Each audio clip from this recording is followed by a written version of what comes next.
someone asked me a long time ago, what's the difference between a therapist and a coach? And I said, a therapist is a person who comes from a body of knowledge, and they all come from the same pool of knowledge, and then from there they depart and they have their own instincts and their own things that inspire them and their own style and the way they deliver something. And a coach has to come from a body of experience. They have to have done enough, lost enough, tried enough, worked enough, failed enough, succeeded enough, and have a big enough life so that when someone comes to them, they have enough to say about it, or they have something to say. They've either been there, done that, have worked it out, are working it out. And you're always a work in progress. So I think that's what a good coach comes from, a good body of experience, so that it's a more of a kinesthetic expression and experience with their clients. It's more intimate, and I think a coach shares more about their life and their process. The therapist is more receiving. So I've got lots and lots and lots of things that I talk about, lots of things that I think about, lots of different kind of Breck isms that I've developed, over the years. But I like this whole idea of living life with grace, and it's not easy to live life with grace, especially with the challenges that life offers us, and also aging with grace, which is something that all of us are challenged with, no matter how old you are, right? But I always think aging with grace by definition is an acceptance of a truth, a very particular kind of truth, and so that it might even be like, I thought I was going to be doing this, but I'm now doing that, and I thought I was going to be with this person, and now it's ending in something else. And so grace is all about the acceptance of a truth, and then the celebration of that truth, that actually you can actually find a way to be empowered by that truth, and then ultimately contribute that truth, right? Like that becomes like, as you transition or alchemize into something else, you literally are able to find that becomes your greatest contribution. So what might look, really, really challenging at the beginning, as you age, it can be much more, if you're aging with grace, it can actually end up being, your greatest contribution. So along with aging with grace, a lot of people look to retire, and I'm always saying, no, the last thing you want to do is retire. You want to transition from one thing to the next, one form to the next. And I think, as soon as someone starts to retire, I'm always making up statistics. No, not really, but, like 35% of people do this, 16% of people do that. No, but I've heard that 95% of people that retire, like they die within 5 years. Now, I don't know if that's true or that's real, but it seems actual because people are kind of ending their life as opposed to beginning something.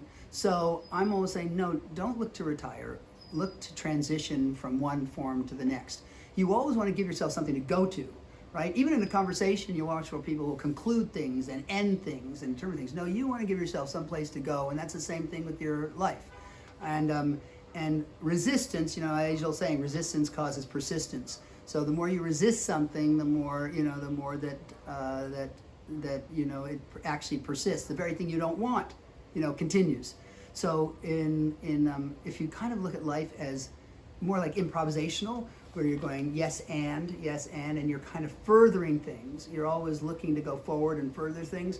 I think it's a better way to live life. That's why I always think that youth, kind of drives the world and drives the culture and drives consumes things, because they're always staying curious and they're innovative and they're vital. And as you get older, you get more singular. You get less, you get more kind of cautious and scared. And for me, vitality is a function of participation. Someone's engaged in their life. They're curious about their life. They're driving their life. And that's, it's always inspirational when someone's older and doing that, and or doing that from any age, actually. Along with that, I think, I'm known for, like, freedom is kind of my thing. And it can be any kinds of freedom, like creative freedom, emotional freedom, financial freedom, and I've led courses on that, and I lead that, and I think that way. And so most of the world lives life kind of like this. Like if you get enough production, you'll get access to creativity, which will give you liberation or freedom. And I think, no, you start with emotional liberation. You start with getting freed up. That gives you creation, and then that births production. And it's more of a counterintuitive way of thinking about it, but that's always where I start. I always start with the soil, kind of the bedrock of what people deal with, and the landscape and the issues and the things. And if I can get those kind of rich and developed in a powerful way, then I know whatever seeds, whatever content we put in, whatever strategies we create, will yield an enormous amount of production. As we've got this kind of theme of aging with grace, and we've got this thing of transitions, and we've got this thing of moving from one thing to the next in a kind of fluid way, you also have loss as a significant part of life. And there are even some expressions, idioms in other languages where they don't have loss or loser as part of their vernacular. We do. So, because I think loss as an American culture, we're just so anti-loss or, against loss, right? And it's interesting, we're getting a lot of those, we're getting that lesson in an enormous amount in the form of a virus, right? The lessons of loss and how we have to deal with loss, and the loss of freedom, the loss of access, the loss of resources, and have to pivot. And can you pivot? And the people that pivot the fastest, win the day. So the people that adapt the fastest. So, but loss is such a significant part of things. So I'll see people who have a relationship with loss, whether it's financial loss or creative loss, or that their ability to lose, they just have so much more production in the areas where they got the ability to lose, right? They're not threatened, they're not holding on really tight to something.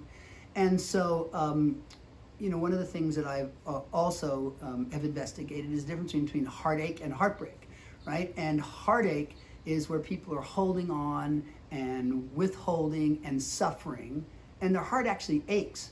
And heartbreak is similar to what I talked about grace. It's an acceptance of a truth. It's the release of something. You kind of find a cathartic release, which gives you mobility and liberation and a beginning. It kind of completes something and then leaves you at a beginning. So heartbreak for me is an essential part of life and a beautiful part of life. And I've got this quote that I wrote years ago, that love is the ability to cry publicly, laugh uncontrollably, and have your heart broken consistently. And I think that that's what life's about. And people that have more room for heartbreak, not heartache. And I think that's what we're dealing with as a whole culture anyway, is going from like heartache to some sort of heartbreak, and some sort of freedom and liberation to fully express our feelings rather than stuff them.